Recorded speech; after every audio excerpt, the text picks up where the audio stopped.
Bayangkan, ada seorang pemimpin yang menangis bukan karena negaranya miskin, tetapi justru karena hartanya terlalu banyak. Dia takut kekayaan itu akan merusak rakyatnya.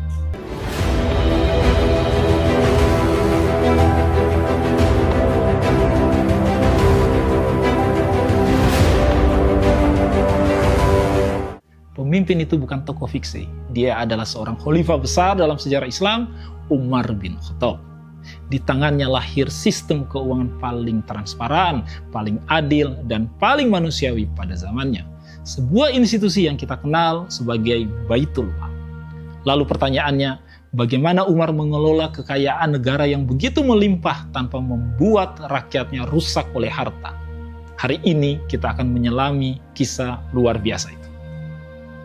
Baitul Mal bukan sekedar kas negara. Ia adalah lembaga resmi yang mengelola seluruh harta umat. Semua harta yang tidak dimiliki individu seperti gonima, pajak, zakat, kharaj, hingga tambang menjadi milik Baitul Mal. Dan tugasnya hanya dua, mengumpulkan harta lalu menyalurkannya kepada yang berhak. Konsep ini bahkan memiliki dalil yang jelas dalam Al-Quran. Allah SWT berfirman, Yas'alunaka anil anfal, kulil anfal lillah wa rasuli, fattakullaha wa aslihu zata bainikum wa atiullaha wa rusullahu in kuntum mu'minin. Mereka bertanya kepadamu tentang pemberian harta rampasan perang. Katakanlah, harta rampasan perang itu milik Allah dan Rasul.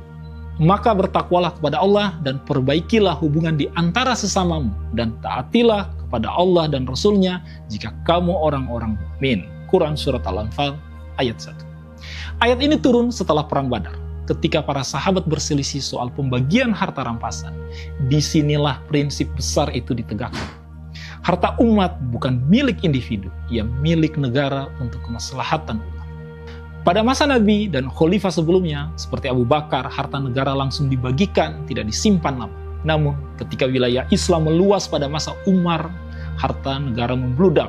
Suatu hari, Abu Hurairah datang membawa 5.000 dirham dari Bahrain.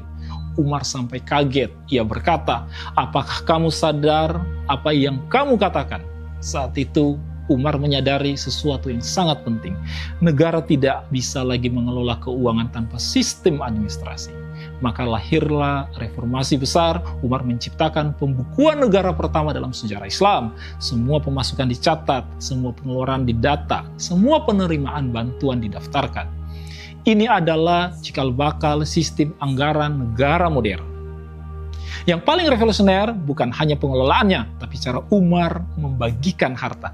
Jika Abu Bakar membagi sama rata, Umar menerapkan prinsip keadilan berbasis kontribusi.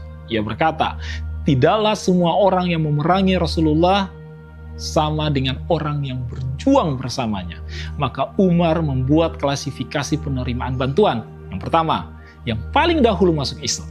Yang kedua, yang berjasa besar bagi umat. Yang ketiga, para pejuang dan tentara. Yang keempat, orang yang sangat membutuhkan. Tujuannya bukan membeda-bedakan, tetapi memastikan negara menghargai jasa, melindungi pejuang, dan menolong mereka yang lemah. Yang lebih menakjubkan lagi, Umar menciptakan sistem kesejahteraan sosial yang sangat maju. Setiap bayi yang lahir mendapatkan tunjangan. Anak-anak mendapatkan bantuan rutin. Para janda tentara diberi santunan. Bahkan musafir yang kehabisan bekal disediakan gudang makanan khusus. Ia mendirikan Darul Daqiq, rumah logistik untuk para musafir. Ini menunjukkan bahwa negara dalam Islam bukan hanya penguasa, tetapi pelayanan rakyat. Dalam distribusi zakat, Umar sangat taat pada Al-Quran. Allah telah menetapkan 8 golongan penerima. Sesungguhnya zakat itu hanyalah untuk orang-orang fakir, orang-orang miskin, para amil zakat, orang-orang yang dilunakan hatinya, ini para mu'alaf, untuk memerdekakan para hamba sahaya, untuk membebaskan orang-orang yang berutang, untuk jalan Allah, dan untuk orang-orang yang sedang dalam perjalanan, yakni yang memerlukan pertolongan. Sebagai kewajiban dari Allah, Allah Maha mengetahui lagi Maha bijaksana. Namun Umar menerapkan ijtihad yang bijak. Ia tidak lagi memberi zakat kepada mu'alaf karena saat itu Islam sudah kuat. Tujuannya bukan menolak ayat, melainkan menyesuaikan prioritas demi kemaslahatan. Meski mengelola kekayaan besar, Umar justru sangat takut terhadap harta. Ketika melihat harta Persia memenuhi Baitul Mal, ia menangis. Ia berkata, "Tidaklah harta yang diberikan kepada satu kaum kecuali akan menimbulkan permusuhan di antara mereka." Umar memandang dirinya hanya sebagai penjaga. Ia berkata, "Kedudukanku terhadap harta Allah seperti wali anak yatim." Kisah Umar mengajarkan satu hal penting. Kekuatan sebuah negara bukan pada banyaknya harta, tetapi pada keadilan pengelolaannya. Di tangan pemimpin yang amanah, kekayaan menjadi rahmat. Namun, di tangan yang salah, ia berubah menjadi sumber kehancuran. Dan karena itulah, sejarah mencatat Umar bukan sekedar penguasa, tetapi penjaga amanah umat.